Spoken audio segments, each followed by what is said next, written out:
Hello everyone, मैं doctor Pragati Saxena और आप अपने YouTube channel Pragati's home science study lab पे हैं। तो ठीक है, आज हमारा ये सेकंड वीडियो आपके लिए एमए थर्ड सेम के लिए जा रहा है। पहला वो जिस बारे में हम बात करेंगे वो आपका second paper research methodology and statistics. ठीक है, तो आज इसके इंपॉर्टेंट क्वेश्चंस आपको दे रही हूँ एंड आई होप कि आप अच्छे से पढ़े, क्योंकि ये ना थोड़ा सा पेपर लेंदी है आपका। तो इसमें टॉपिक ज़्यादा होंगे तो आपको ये लगेगा मैम ने तो सारा का सारा बता दिया, पर सारा का सारा नहीं बता दिया। आपको मेन पॉइंट्स ही दूँगी मैं, लेकिन चूँकि ये लेंदी है तो कुछ छोड़ नहीं सक मतलब कुछ जो मेन है वो मैं छोड़ना नहीं चाहती।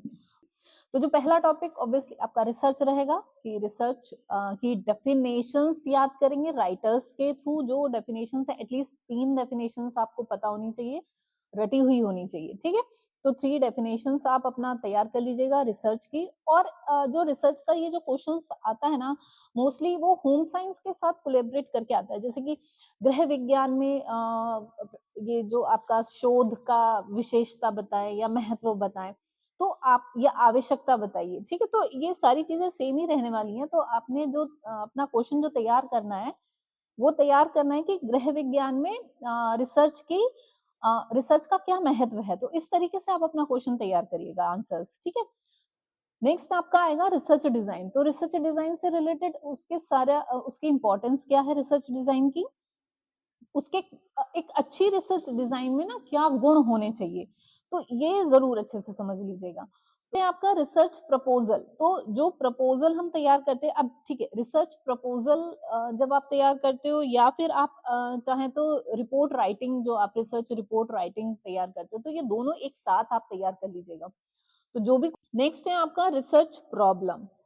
तो रिसर्च प्रॉब्लम की डेफिनेशन कि रिसर्च प्रॉब्लम क्या होता है, और जो मेन क्वेश्चन इसमें बनता है ना वो बनता है आपका कि how to select a problem, मतलब रिसर्च प्रॉब्लम को कैसे सेलेक्ट करें। तो सिलेक्शन ऑफ रिसर्च प्रॉब्लम के जो मेन पॉइंट्स हैं उनको आप लर्न कर लीजिएगा।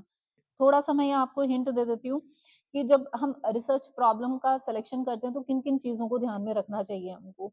तो सबसे पहला तो रिसर्च इंटरेस्ट की, जो भी रिसर्चर है उसका किस चीज में इंटरेस्ट है। ठीक है, तो एक तो इंटरेस्ट, फिर जो रिसर्चर होता है ना, तो उसका एक मतलब हम हमारी खुद की ना एक एप्टीट्यूड होता है कि हमारी अभिक्षमताएं होती हैं कि हम क्या कर सकते हैं। ठीक है, तो हमको जो भी काम लेना है ना वो अपनी क्षमताओं के आधार पर ही काम लेना है।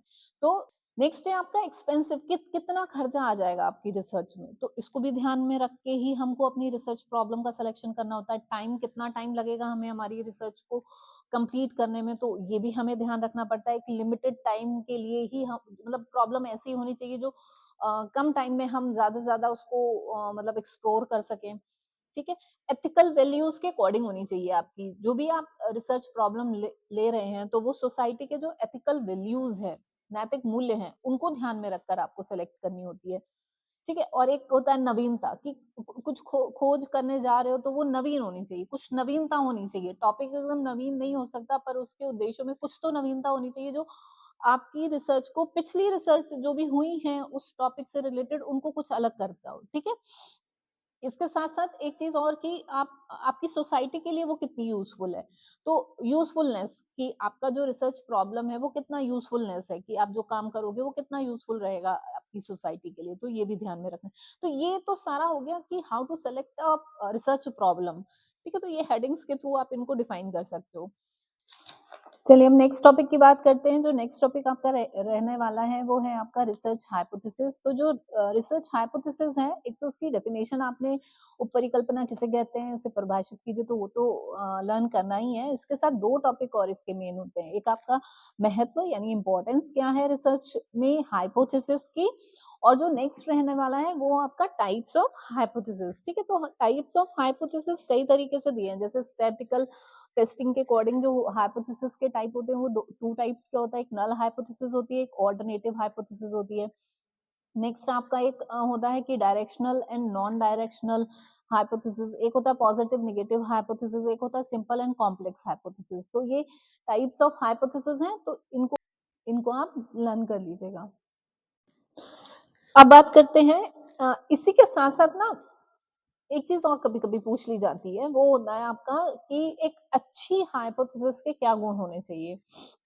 तो अगर आप ये तैयार कर लेते हैं, तो ये आपका पूरा हाइपोथेसिस का टॉपिक है, वो सारे आपके कवर हो जाएँगे।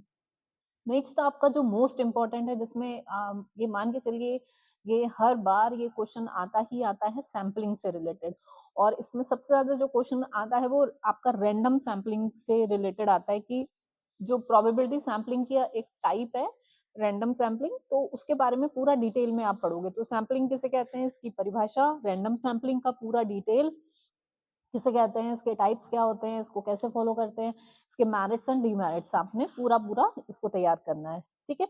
इसके अलावा आपने सैंपलिंग के टाइप्स लर्न करने हैं। 2 टाइप्स की होती है, कोई भी दोनों टाइप पूछे जा सकते हैं या आपसे एक टाइप पूछा जा सकता है।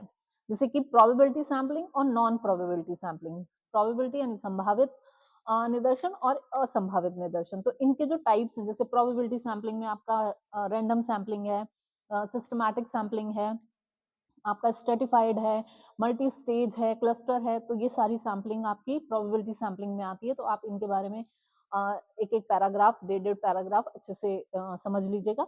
और नॉन प्रोबेबिलिटी सैंपलिंग में आपका आता है एक्सीडेंटल है, पर्पसिव है, कोटा सैंपलिंग है, आपकी स्नोबॉल सैंपलिंग है, ये सारी सैंपलिंग आपकी नॉन प्रोबेबिलिटी सैंपलिंग में आती है। तो इन सबका एक-एक, डेढ़-डेढ़ पैराग्राफ आप अच्छे से समझ लीजिएगा और मतलब लर्न कर लीजिएगा।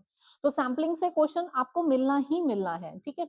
इसी के साथ-साथ सैंपलिंग के साथ ये भी पूछ लिया जाता है कि एक अच्छी सैंपल में क्या गुण होने चाहिए या क्या लिमिटेशंस होती हैं, अगर हम सैंपल सेलेक्ट करते हैं तो क्या सीमाएँ होती हैं, तो ये भी पूछा जा सकता है। तो आप इसको अच्छे से समझ लीजिएगा।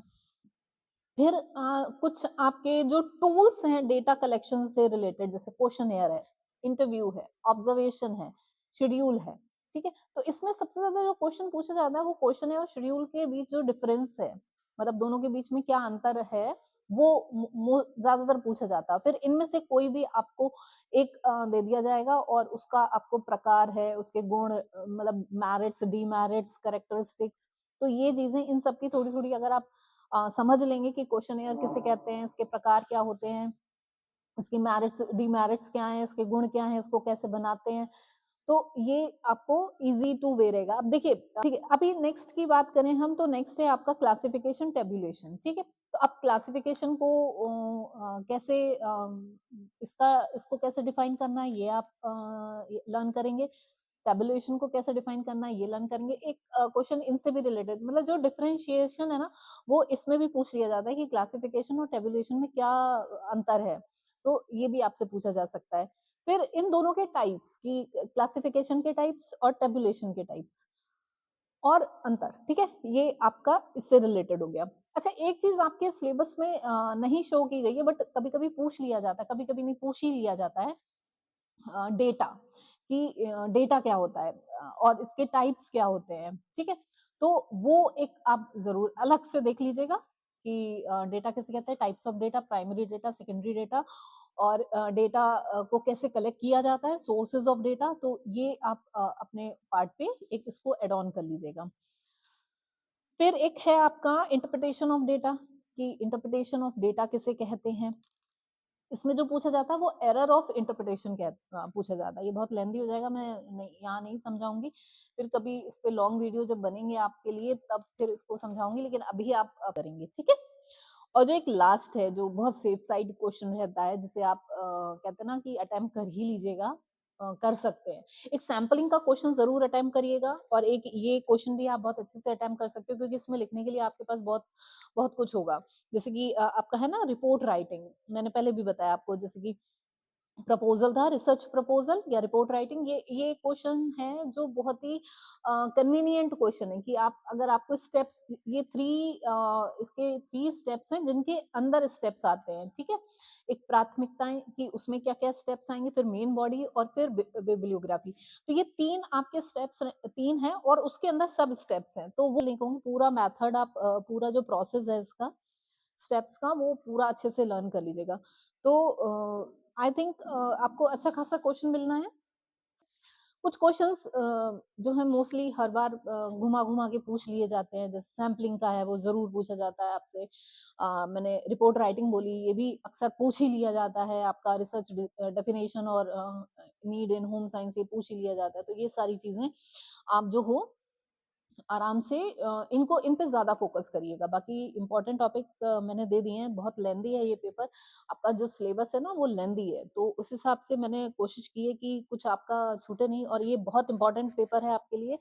फर्दर अगर आप नेट की प्रिपरेशन करते हैं तो ये सारे टॉपिक आपके लिए मोस्ट इम्पोर्टेंट होने वाले हैं। तो अगर अभी से आप इनका बेसिक क्लियर करके चलोगे, तो ये आगे के लिए भी आपके काम आएगा ही आएगा। ठीक है? ओके फिर मिलते हैं नेक्स्ट वीडियो में। Good luck.